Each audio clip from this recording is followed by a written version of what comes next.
안녕하세요. 전 최근 이혼을 하고 마음의 안정을 찾아가고 있는 30대 여성입니다. 가끔씩 이런 사연을 볼 때마다 사연의 주인공분들이 참 기구한 인생이라고 생각을 해왔습니다. 그런데 저에게도 그와 비슷한 일이 생기게 됐네요. 물론 제가 직접적으로 피해를 보고 큰 일을 당한 건 아니지만 만약 시간이 좀 더 지나고 상황만 갖추어졌더라면 저 역시 피해자가 될 수 있었던 상황이라 많은 충격을 받게 됐어요.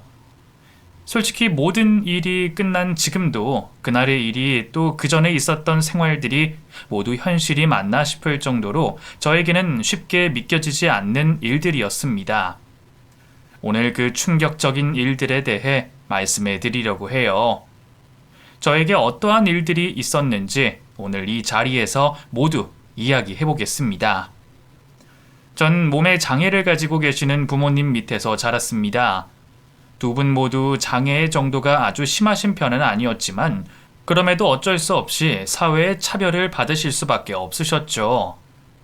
전 어린 시절부터 그런 잔인한 사회의 이면을 직접 봐와서 그런지 어렸을 때부터 미래에 대한 생각이 확고했어요. 어렵고 소외된 사람들에게 더 나은 사회를 만들어줄 수 있는 사람이 되고자 꿈을 꿨던 거죠.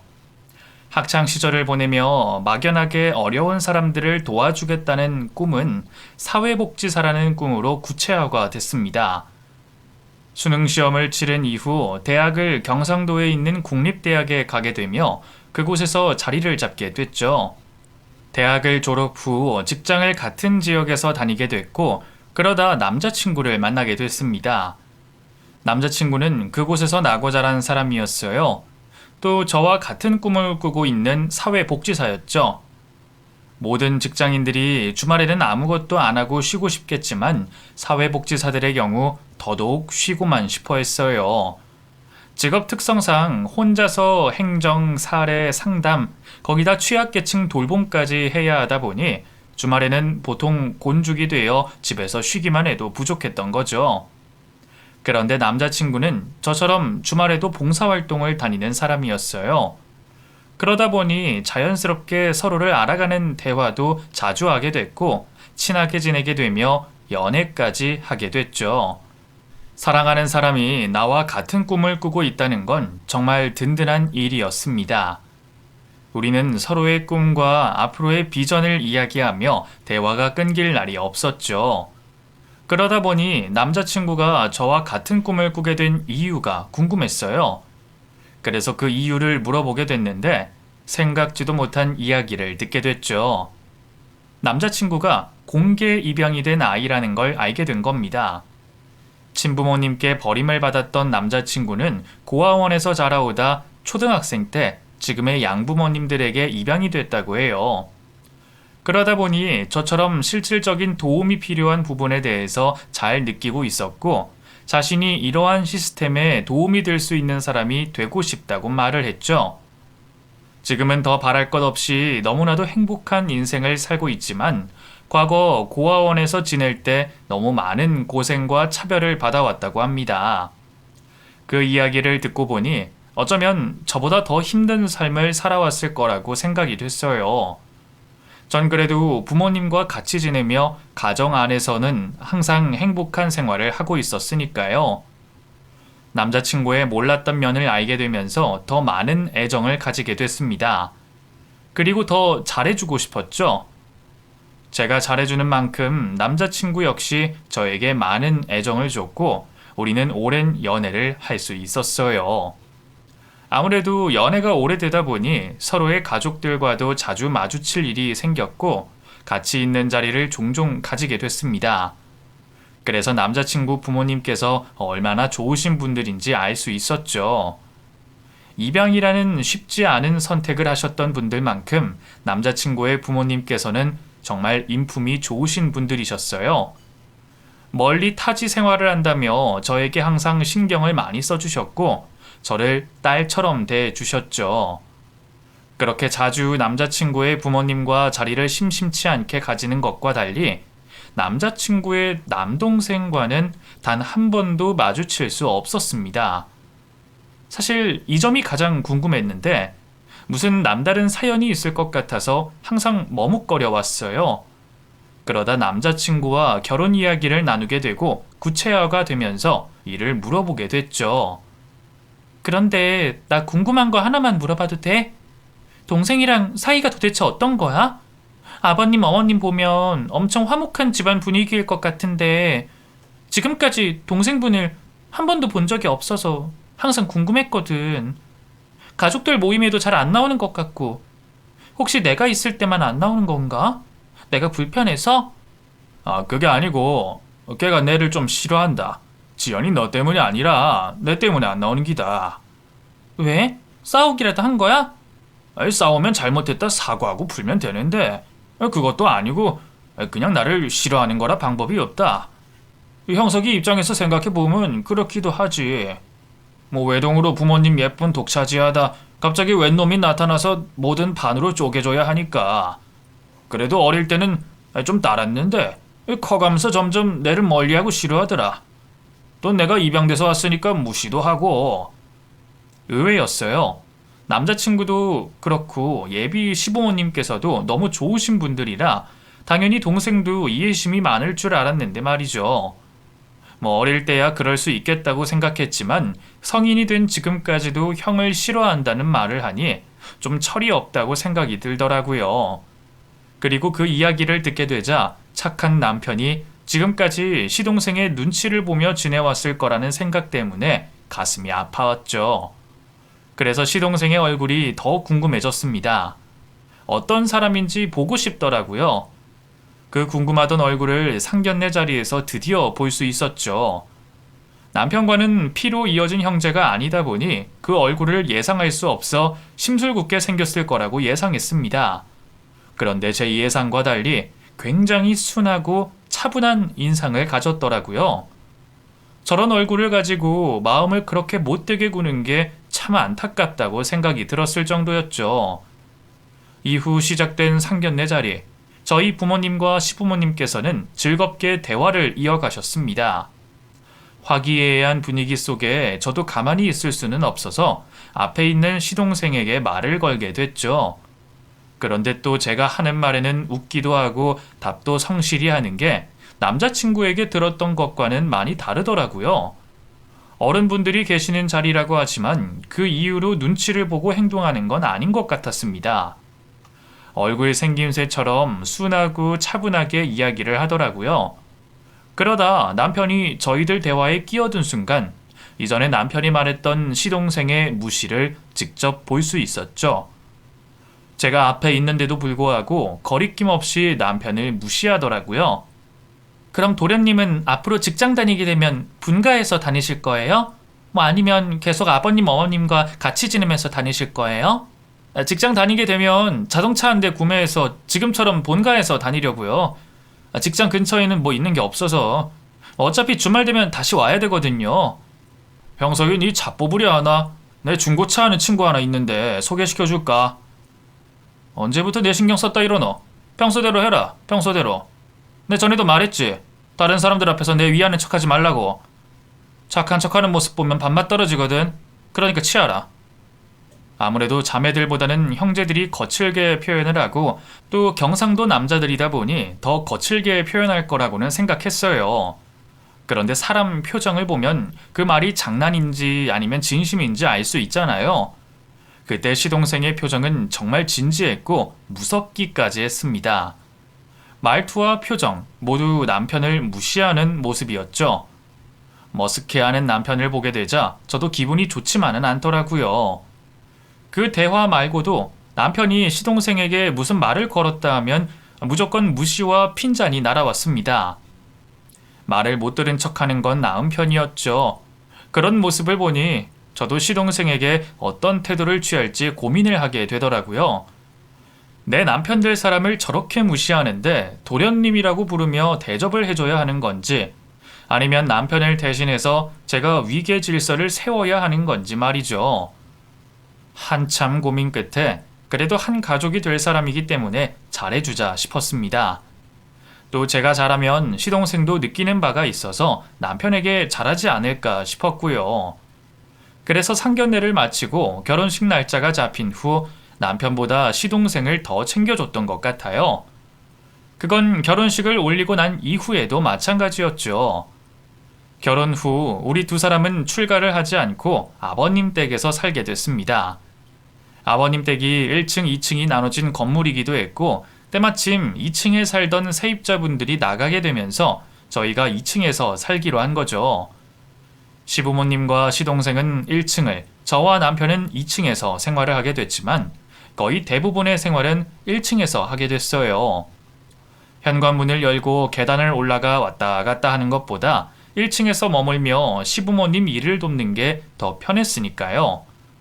또 시댁 가족들과 빨리 친해지고 싶어서 한 행동이었죠. 그러다 보니 이전보다 더 많이 시동생과 마주칠 수 있었습니다. 그런데 여전히 저에게는 웃는 낯으로 대하는데 남편에게는 상견례 자리에서 보다 더 예의 없게 행동을 하더라고요. 결국 저도 참다 못해 시부모님께서 안 계시는 날 시동생에게 한마디 하게 됐죠. 저기요 도련님, 제가 옆에서 보니까 너무 기가 차서 그러는데요. 도대체 뭐가 불만인진 모르겠지만 그래도 제 남편이 형 아니에요? 그러면 어느 정도 예의를 갖추는 게 맞는 행동이죠. 친한 형제 사이에 장난이라고 해도 이렇게까지 하지는 않겠어요. 우리 남편이 뭘 잘못했다고 이러는 거예요? 뭘 했냐고요? 제가 다 말씀드려 볼까요? 저 인간이 어떤 사람인지? 그러니까 됐다 지연아. 나 괜찮으니까 그만해라. 아버지 어머니 언제 오실지도 모르는데 큰소리 난 거 아시면 어쩌려고. 형사가 내 미안하다. 다 내가 모자라서 생기는 일이니까 니도 그만해라. 남편은 저와 동생 앞을 막아서며 우리 둘을 진정시켰습니다. 그리곤 저보고 시동생에게 너무 나무라지 말라고 했죠. 어렸을 때 상처 어른 돼서도 간다는데 그때 상처가 큰가 보다. 그러니까 너무 뭐라 하지 마라. 지도 나이도 들고 생각 바뀌면 잘하겠지. 그것보다 당신이 시동생 내는 사람이랑 다투는 거 내 보기 싫다.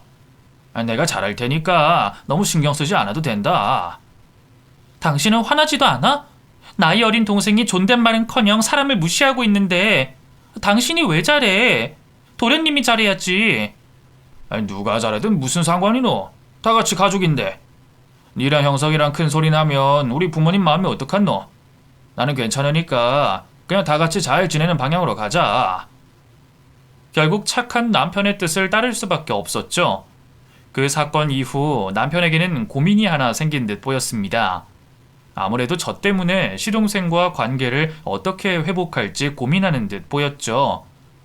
당신 뭐해? 뭐 형석이랑 단둘이 조용히 있을 일이 뭐가 있을까 생각하고 있었지. 앞으로를 위해서 관계를 회복해야 할 것 같은데 좋은 방법이 없나 해가지고.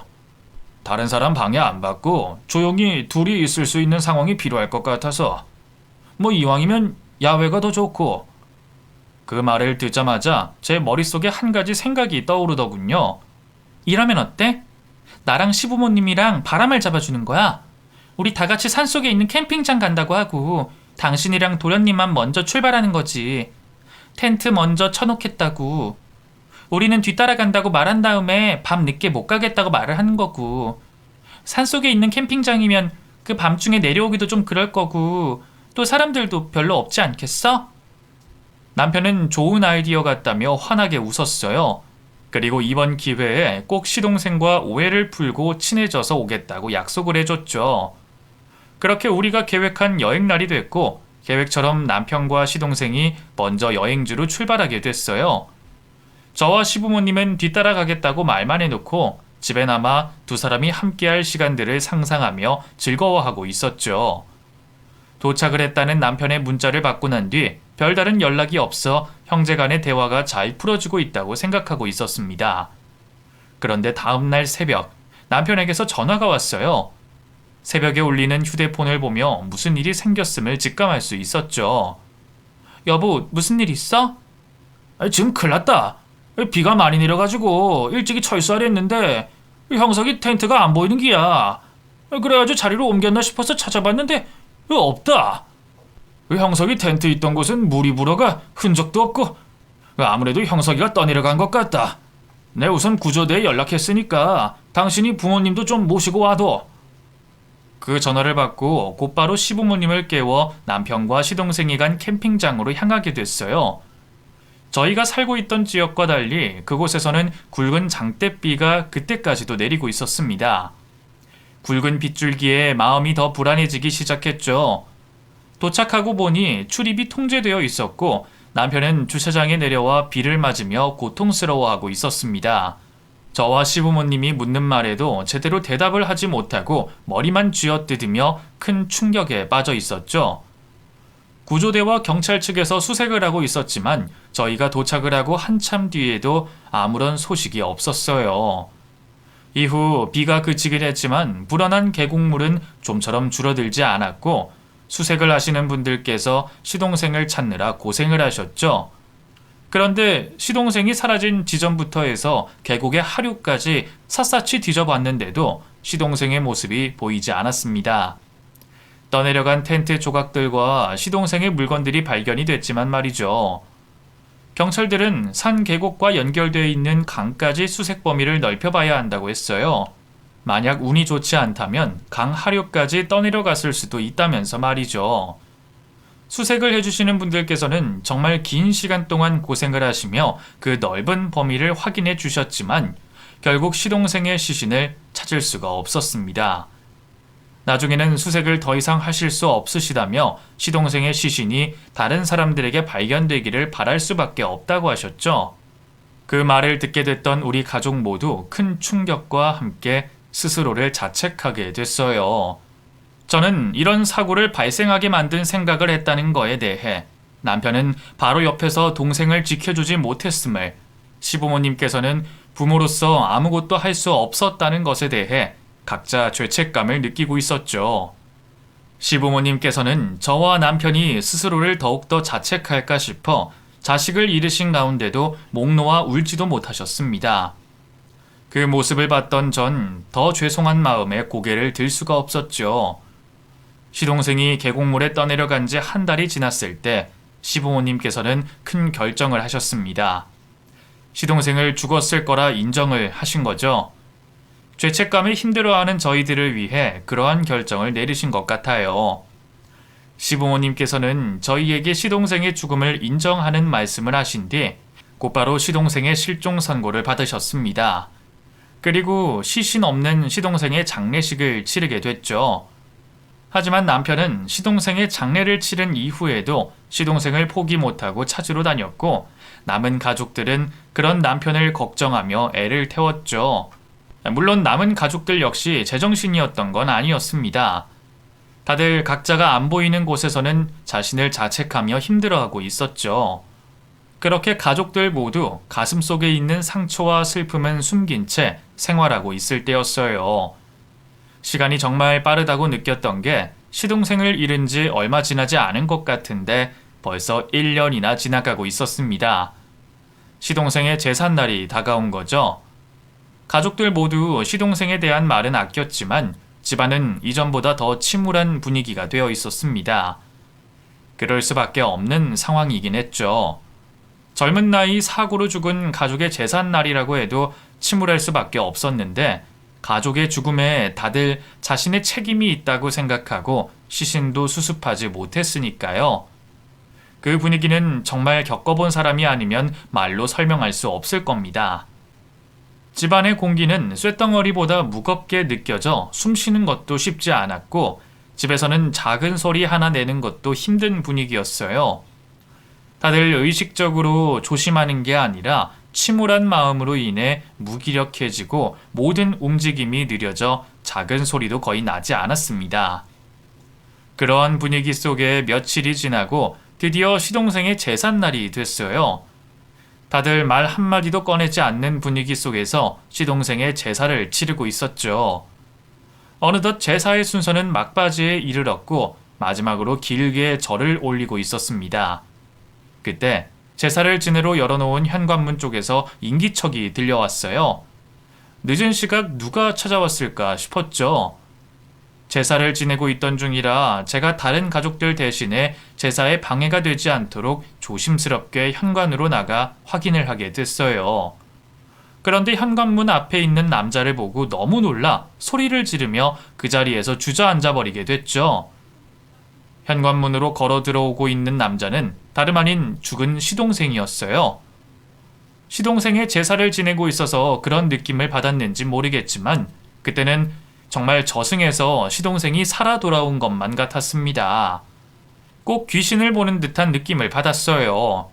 그래서 반가움보다는 놀라움과 함께 공포스러웠습니다. 시동생은 사지가 멀쩡했고 사고를 당하기 전과 같은 모습을 하고 있었습니다. 무슨 고생을 했는지 얼굴이 조금 상하고 수염이 거뭇거뭇한 걸 제외하곤 말이죠.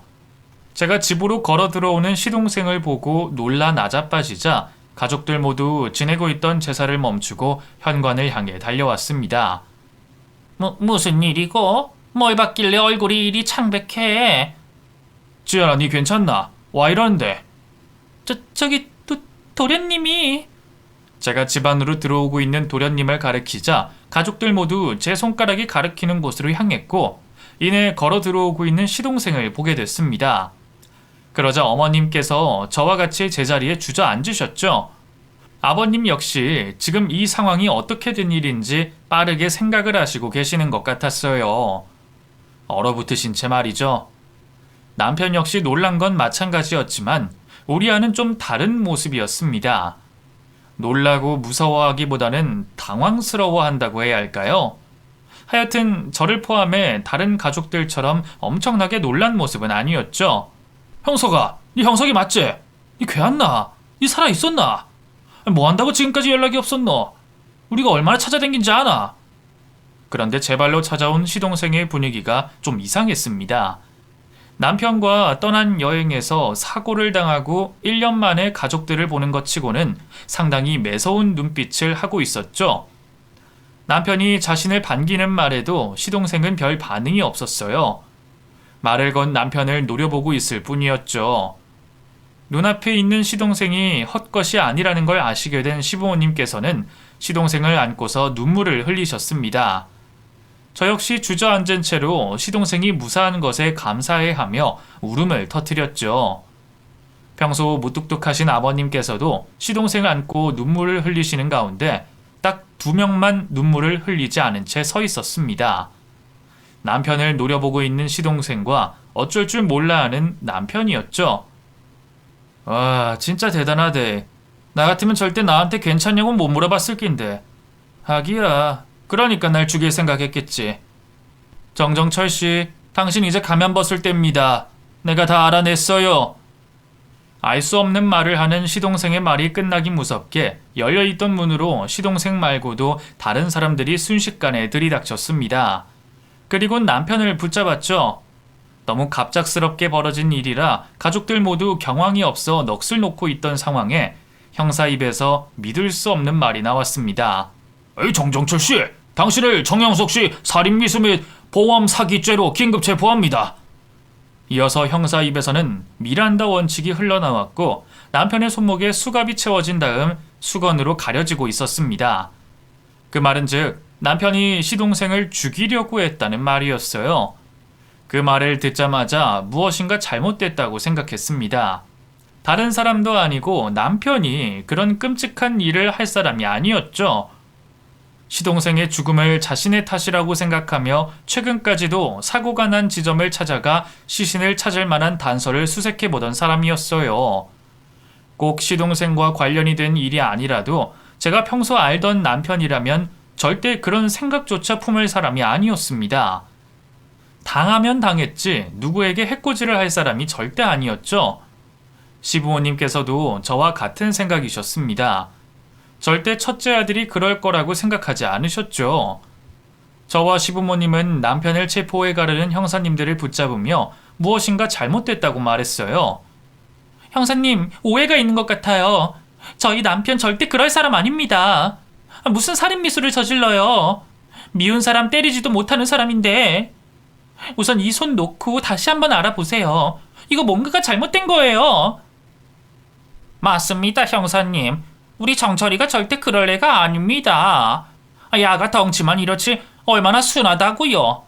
제가 봤을 때는 다른 사람이 누명을 씌운 것 같습니다. 아니면 우리 둘째 야가 지 형을 오해한 것 같고요. 형사님, 한 번만 다시 알아봐 주이소. 형사님들을 붙잡으며 말리고 있던 도중 시동생이 저와 시부모님을 떼어놓고는 지금 우리가 듣게 된 내용이 모두 사실이라고 했습니다. 그러면서 지금까지 자신이 1년 동안 그 증거를 찾기 위해 우리들 앞에도 나타나지 않고 있었다고 말했죠. 우리 가족 모두 다 속은 겁니다. 여기 있는 형사님들 전부 제가 1년 동안 저 인간 뒤파내면서 찾은 증거 가지고 수사하고 증거 확인하고 긴급 체포 영장 받아가지고 오신 거라고요. 아버지, 어머니, 그리고 형수님까지 지금 이 상황 믿기 힘드시겠지만 제가 다 말씀드리겠습니다.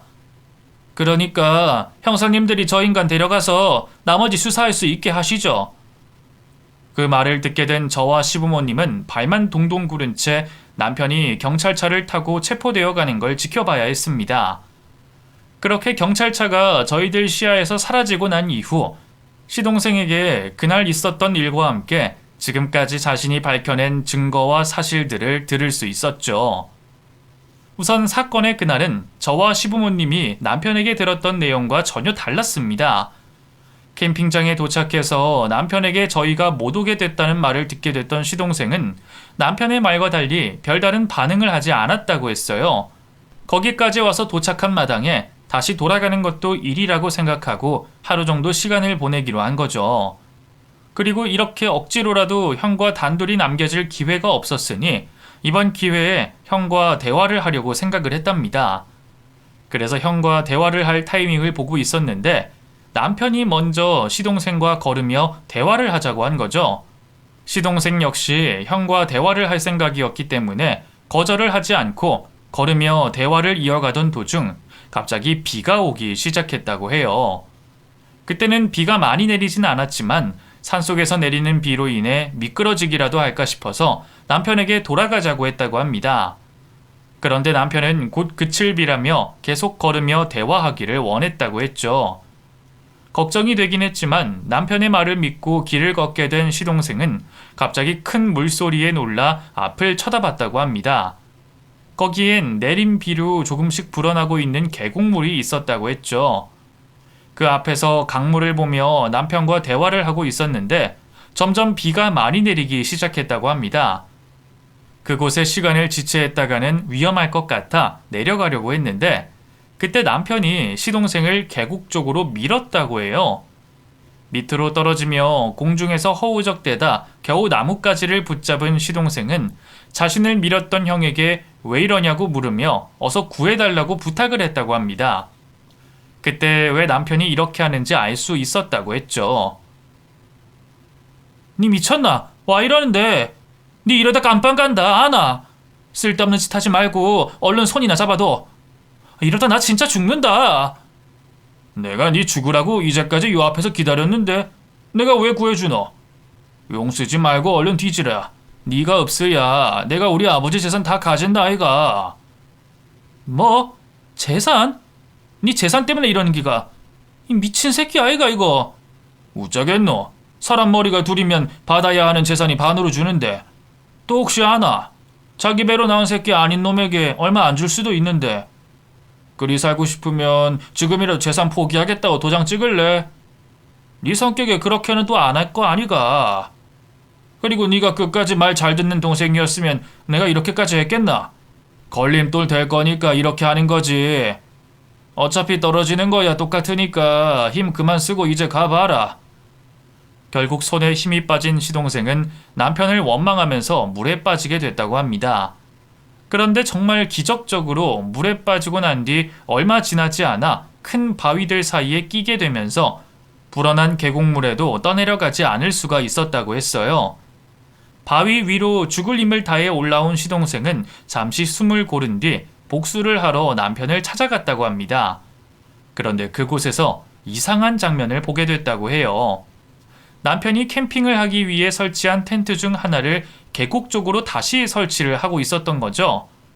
그 모습을 보며 오늘 있었던 일이 순간적으로 욱해서 생긴 일이 아니라는 걸 알게 됐다고 합니다. 자신이 알고 있는 형이라면 분명 오랫동안 계획을 했을 거라고 생각했죠. 또 자신이 내려가서 사실을 말해봤자 소용이 없을 거라고 생각했다고 합니다. 평소 사람들에게 착한 사람인 척 연기를 하고 있는 남편이라면 단순 실수였다는 말을 사람들이 신뢰할 거라고 생각했던 거죠. 그래서 남편이 방심할 수 있게 자신이 죽은 척을 하고 형의 뒤를 캐내어 증거를 잡아야겠다고 생각을 한 거죠. 그 뒤로 시동생은 남편 뒤를 캐내다 자신 모르게 가입되어 있던 생명보험이 있다는 걸 알게 됐다고 해요. 남편이 가입을 했었던 거죠. 하지만 그것만 가지고는 형이 자신을 죽이려고 했다는 걸 입증할 수가 없었습니다. 그게 가장 중요한 증거였는데 말이죠. 범행 장면이 찍혔을 수도 있는 차량 블랙박스의 경우 범행 지점과 차와의 거리가 너무 멀리 있었고 설령 형이 자신을 밀었던 장면이 찍혀 있다고 해도 이미 남편이 지웠을 거라는 걸 알았다고 합니다. 그러다 보니 어떻게 남편의 범행 사실을 밝혀내야 할지 깜깜했다고 해요. 너무 갑자기 벌어진 일이라 녹음 내용도 없었기 때문에 답답했다고 했죠. 그런데 그때 아주 기적 같은 일이 벌어졌다고 합니다. 시동생이 계곡에 빠지게 된 그날 갑자기 내리는 비로 인해 하산을 서두르던 한 약초꾼이 두 사람의 대치 장면을 봤던 거죠. 안간힘을 쓰며 나뭇가지에 매달려 있던 시동생을 말이에요. 그때는 비가 너무 많이 와 빨리 내려가야 했고 자신이 생각하기에 남편이 시동생을 구해주려 한다고 생각을 해서 대수롭지 않게 생각하고 내려갔다고 합니다. 아쉽게도 남편이 시동생을 미는 장면과 구해주지 않아 시동생이 계곡물에 휩쓸리는 장면은 확인을 못했지만 그날 물길에 휩쓸리기 직전 두 사람이 같이 있었다는 사람을 발견하게 된 거죠. 이제 남은 건 남편이 밀었다는 증거였습니다.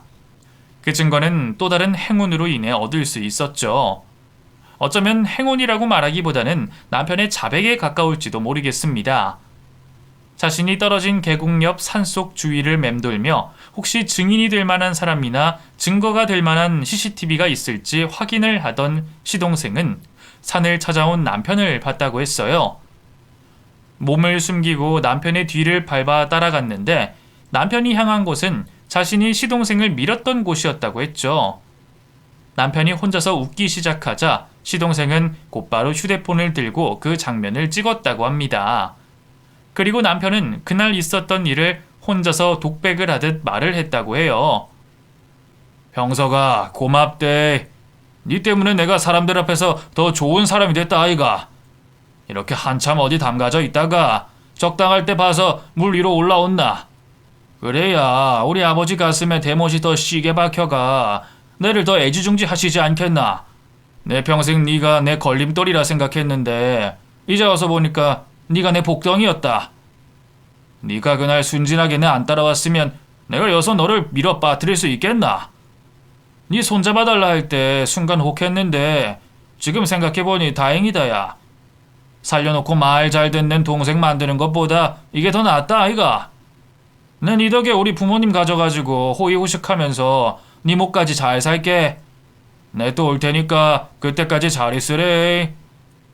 그렇게 얻게 된 두 증거들이 남편의 살인 미수를 입증하는데 결정적인 증거가 됐다고 합니다. 둘 중 하나가 빠졌더라면 재판을 받게 만들어도 무죄로 됐을 가능성이 높다고 말했어요. 그리고 놀라운 이야기는 여기서 끝이 아니었죠. 이후 한 가지 더 놀라운 이야기를 듣게 됐습니다. 제가 지금까지 알고 있었던 남편과 시동생 간의 관계가 전혀 다르다는 것이었죠.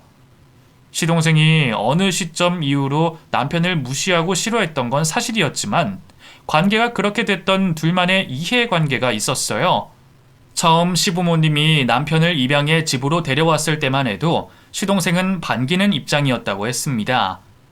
평소 외동으로 자라와 외로움을 많이 타고 있던 시동생에게 같이 시간을 보낼 수 있고 자신을 지켜줄 것만 같은 형이 생긴다는 건 너무나도 기쁜 일이었다고 말을 했죠. 그래서 집으로 온 남편을 졸졸 따라다니면서 자기 것을 형에게 양보하고 퍼줄 만큼 좋아했다고 했어요. 그런데 그런 시동생을 남편이 교묘하게 이용했다고 합니다. 시동생의 것을 자기 것 마냥 사용하는 건 일상이었고 자신을 따르는 시동생을 이용해 원하는 것을 시부모님께 얻어냈던 거죠. 자신이 원하는 게 있으면 시동생이 원하는 것처럼 시부모님께 이야기를 하거나 시동생에게 시켰던 거예요. 또 원하는 것을 얻지 못했을 때는 모든 탓을 시동생에게 돌리며 구박을 했었다고 합니다. 시동생이 어릴 때는 그게 모두 자신의 잘못인 것 같아 시부모님께 떼를 쓰며 어떻게든 형이 원하는 것을 얻어다 주려고 했었지만 나이가 먹어가고 커가면서 형이 자신을 이용하고 있다는 걸 알게 됐다고 했죠. 거기다 그때쯤 청소년이던 남편이 시부모님 몰래 양아치 짓을 하고 다녔다고 해요. 시부모님 앞에서는 믿음직스럽고 바른 학생인 척 행동했지만 학교에서는 약한 학생들 돈을 뜯고 담배를 피며 못된 짓을 했다고 했죠. 하지만 시부모님께 걸려서는 안 된다고 생각해서 그런지 학교에서도 바른 청년인 척을 하면서 지내고 있어서 선생님들 사이에선 평범한 학생들과 별다를 게 없는 학생이었다고 합니다. 정체를 알고 있었던 건 시동생과 학교 학생들 뿐이었죠. 이러한 사실들을 시부모님께서 알게 되신다면 큰 충격에 빠질 거라는 걸 예상한 시동생은 형이 정신을 차리게 하려고 몇 번이나 설득을 했다고 합니다. 나중에는 주먹 다짐까지 벌여가면서 말이죠. 하지만 결국 그러한 노력들 모두 헛수고가 됐고 남편은 계속 가면을 쓰고 시부모님을 대해왔던 거예요. 그러다 그 가면을 쓴 모습으로 저의 앞에 나타난 거고요. 저 역시 남편이 쓰고 있던 가면만 보고 속아오고 있었던 겁니다. 이 사실을 처음 알게 되신 시부모님만큼이나 저 역시도 큰 충격에 빠질 수밖에 없었습니다. 단 한 번도 내 남편이 바른 사람 테두리 밖으로 벗어났을 거라고 생각해 본 적이 없었으니까요. 남편이 그런 과거를 가지고 있고 또 사람을 이용해 자신의 이득을 챙기는 분류의 사람이라는 걸 그때까지 눈치챌 수가 없었습니다. 정말 단 한순간도 제 앞에서 그 가면을 벗어놓은 적이 없었으니까요. 모든 사실을 알게 되자 남편이 저에게 접근을 한 이유가 궁금해졌습니다. 저와 결혼을 한다고 큰돈이 생기는 것도 아니었고 평생 자신의 본 모습을 숨긴 채 답답하게 살아야 할 텐데 말이죠. 그래서 남편을 찾아가 물어보게 됐습니다. 도대체 왜 저였는지 물어보기 위해서요. 당신 왔구나. 계속 연락 안 된다고 해서 내가 얼마나 놀랐는지 아나. 뭐 하기야 당신이 더 놀랐겠지. 미안하다. 이런 모습 보여서. 내가 순간 감정을 자제하지 못해가지고 상황이 이렇게 돼버렸다.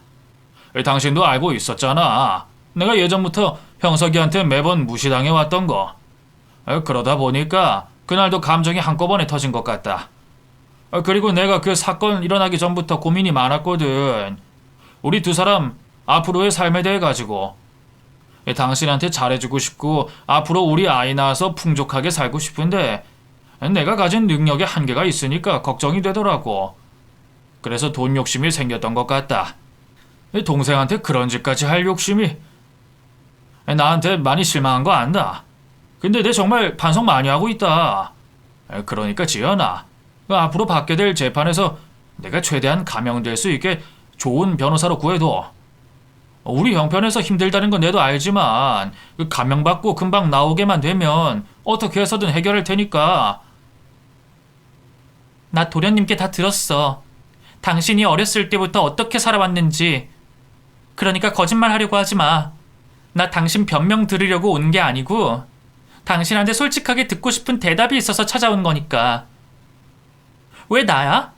도련님께 듣고 알게 된 당신은 나 같은 사람한테 관심이 없을 것 같은데. 내가 능력이 좋아 우리 집에 돈이 있어? 부모님 두 분은 장애인들이시다 보니까 앞으로 나이가 더 드시면 구전 일만 늘어갈 텐데 뭐 때문에 나랑 결혼까지 한 거냐고. 지연아, 너까지 와 이라노. 당연히 니를 사랑하니까 결혼했지. 그리고 형석이가 무슨 말을 했는지 모르겠는데 그거 다 옛날 이야기다. 나도 커서는 정신 차렸다 아이가. 이번 일 내가 형석이를 미워해서 하게 된 것도 있지만 너를 행복하게 해주고 싶어서 했던 마음이 더 크다. 너 행복하게 해주고 싶었다고. 그러니까 다른 건 몰라도 내 마음만은 니도 좀 알아주라. 진짜다. 남편은 저와 면회를 하는 내내 쓰고 있던 가면을 벗지 않고 계속 쓰고 있었습니다. 시동생을 죽이려 했던 사실도 드러나고 시부모님과 저에게 거짓말을 했다는 게 들통이 났는데도 말이에요. 끝까지 착한 척하며 이 일을 벌이게 된 게 저를 행복하게 해주고 싶은 마음에 생긴 욕심 때문이라고 했습니다. 하지만 목 놓아 말하던 남편의 말은 얼마 가지 않아 또다시 거짓임이 밝혀지게 됐죠. 제 앞으로 생명보험이 가입되어 있었더라고요. 제가 가입을 한 적도 없는 보험이 말이죠. 당연히 사망보험금 수령자는 남편으로 되어 있었습니다. 이를 알게 된 제가 남편에게 어떻게 된 일이냐며 따져 물었지만 남편은 흔히 가입하는 상품이라며 끝끝내 범죄에 이용할 생각이 없었다고 말해왔어요. 하지만 저는 알 수 있었습니다. 지금 당장은 아니겠지만 언젠가는 상황이 어려워질 때 이 사망보험금을 타기 위해 저를 해치려 했을 거라는 걸 말이죠. 그 이야기가 딱 들어맞았어요. 장애를 가지고 계시는 부모님은 저의 죽음을 조사하기에는 너무 어려운 점이 많았으니 남편 입장에서는 제가 자신의 인생의 보험으로 들기에 딱 좋은 대상이었을 겁니다. 그 이유 하나로 남편이 아무것도 없는 저와 사랑에 빠지고 결혼까지 한 게 설명이 되더라고요. 하지만 남편은 끝까지 부인했습니다. 오해다, 지연아. 내가 니한테 우째 그러노? 지금 내 상황이 이렇게 돼갖고 네가 오해하는 거다. 네 행복하게 해주려고 형석이까지 죽일라 했는데 내가 니한테 와 그러겠노? 당신이 무슨 말을 하든 거짓말이라는 거 알아. 거짓말 듣자고 여기 온 거 아니야. 이혼 소송할 거라는 거 알려주려고 왔어. 서면으로 알릴 수 있겠지만 꼭 얼굴 보면서 말해주고 싶었거든. 그 착한 척하는 얼굴 어디까지 버틸 수 있는지 궁금해서 직접 확인하려고 찾아왔어. 당신 같은 쓰레기와 엮이게 된 거 정말 후회해. 그래서 이혼하는 거고. 당신 죄 한 톨이라도 더 털기 위해서 도련님 최대한 도와드릴 거야. 실력 있는 변호사, 당신이 알아서 잘 구해봐. 살인미수뿐만 아니라 사문서 위조, 이혼 소송까지 추가로 받아야 할 테니까. 당신이 가면 쓰고 연기하면서 착한 척했다는 건 당신 주변 사람들한테도 내가 이미 말해놨어. 그래서 그 사람들한테도 무슨 부탁을 해도 소용없을 거야. 그럼 이제 소송 때나 보겠네? 교도소에서 얼마나 썩게 될진 모르겠지만 최대한 오래 잘 썩어 있어. 당신 같은 사람 사회에 나와봤자 사람들한테 피해만 줄 테니까. 지연아, 잠깐만 여기 앉아봐라. 지연아, 잠깐만. 끝까지 반성이라고는 모르는 남편과 결국 이혼을 하게 됐습니다. 살인미수 혐의로 재판을 받고 있는 남편과 이혼을 하는 과정은 그다지 어렵지 않았어요. 그것보다 저를 딸처럼 생각해 주시고 잘해 주셨던 시부모님께 이혼을 말씀드리는데 힘이 들었죠. 제가 잘못한 건 없었지만 두 분께 좋지 못한 일을 설명드린다는 게 마음이 무거워지더라고요. 제가 남편과 이혼 소송을 하게 됐다고 말씀드리니 두 분께서는 저에게 미안하다며 용서를 구해 오셨습니다. 그러시면서 받기에 부담스러운 금액을 저에게 주시려고 하셨죠. 그 돈을 받을 자격이 없다고 생각이 들어 몇 번이고 거절을 했지만 두 분께서는 고집을 꺾지 않으셨고 어떻게든 저에게 돈을 주시겠다고 하셨어요. 조금도 물러서지 않는 두 분의 모습에 부담스러웠지만 그 돈을 받을 수밖에 없었죠. 그렇게 남편과 이혼을 하게 된 이후 시부모님 두 분과 시동생에게 인사를 드리고 저도 부모님이 살고 계시는 곳으로 올라가게 됐습니다. 그리고 지금 이렇게 사연을 적고 있네요. 아직 이혼을 한 지 얼마 지나지 않아 제 인생이 이전과 크게 달라진 것은 없습니다. 아직까지 그날 모든 사실을 알게 된 충격의 여운이 저에게 남아 있고요. 우선은 별다른 생각 없이 지내고 있어요. 그날의 일을 억지로 잊으려고 하지도 않고 시간이 해결해 주길 바라면서 말이죠. 너무 성급히 움직이다 다시 또 큰 일을 겪을 것 같아 천천히 회복된 이후의 삶에 대해 계획을 세워나가고 있습니다. 그 전까지는 저희 부모님과 많은 곳을 돌아다니며 추억을 쌓아 놓으려고 하고요. 그럼 전 이만 글을 마무리하고 다음 사연자분들의 글을 기다리도록 하겠습니다. 읽어주셔서 감사하고 늦었지만 다들 새해 복 많이 받으시길 바라겠습니다.